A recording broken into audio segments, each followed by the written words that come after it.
So let's talk about the product rule and why it makes sense. It's a lovely way to take the derivative of a product of functions. We're going to first listen to Mr. Haas give kind of a nice visual, intuitive explanation for why it works. And then we're going to look at a proof of the product rule, a more formal proof. After that, we'll look also at a formal proof of the quotient rule. Are you ready? Here's Mr. Haas.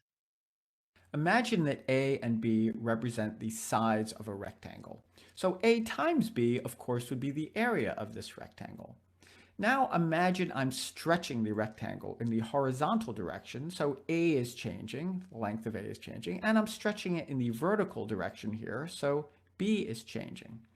Right? And a derivative is really a description of how something is changing, right? It's the instantaneous rate of change or the slope of something.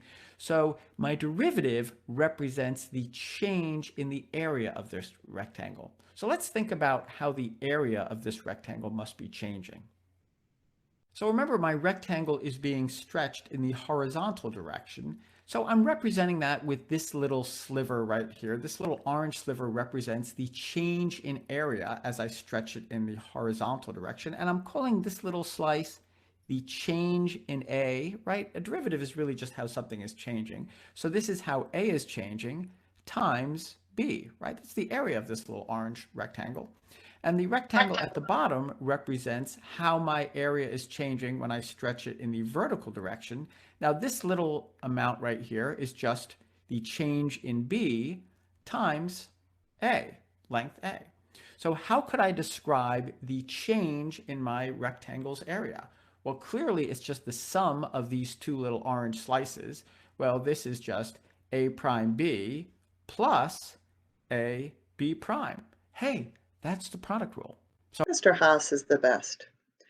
Okay, so now here is a more formal proof using the limit definition of the derivative where, where we started with all this derivative stuff. Remember, the limit definition of the derivative makes it really obvious that a derivative is a slope between 2 points that are infinitely close to each other, and therefore a slope at a point or an instantaneous rate of change. Pause the video and try to go step by step to try to figure out what is going on here. All right, how did you get on? So in this first step, I am writing this product um, as a derivative, right? Finding the slope between 2 points, h apart. So f of x plus h, g of x plus h, minus f of x, g of x over h. Okay, just good old-fashioned limit definition of the derivative. This step is pretty sneaky. Ah, it looks like I added 0 to this expression. Is that legal to add 0? It sure is, and mathematicians do this all the time, adding 0, multiplying by 1. So look, this first part here obviously came from here. This last part was here. If you look at those two terms, they are identical except one is positive and one is negative. I just added 0. Why did I do that?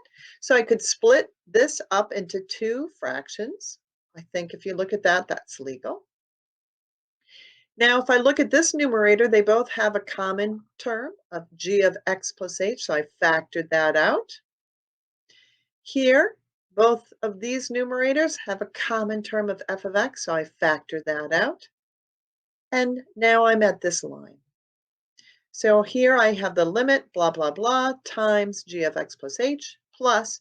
Now, some of you might wonder, well, why is the f of x in front of the limit? Well, I am allowed to put it there because there's no h there. So the limit as h approaches 0 has no impact on this because there's no h, right? So that's why I was allowed to write it in front. I didn't have to write it in front, but I did. Now, here I am. Hey, this piece right here, that's just the derivative, f prime. As h is approaching 0, that's just g of x. This is f of x. What's this right here?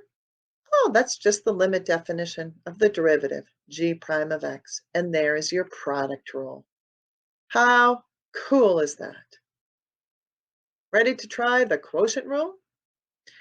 All right, for this quotient rule, I'm actually going to make you do it, but I'll walk you through step by step. So let's let q of x be equal to f of x divided by g of x.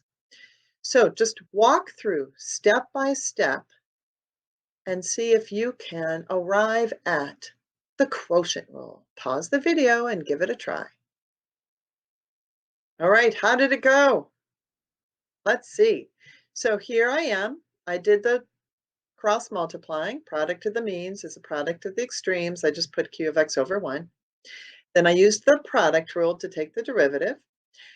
I replaced q of x with f of x divided by g of x. If you go back here, obviously that was just how q of x was defined. Then I solved for q prime of x. And this is kind of the tricky algebra. I now have a fraction in a fraction, so let's get rid of that fraction. One handy way to get rid of any denominator is just to multiply by the denominator. So I multiplied the top by g of x and the bottom of this fraction by g of x. Hey, I'm multiplying by 1. And here we are. If you look at this, you'll recognize this as our familiar quotient rule. Pretty cool.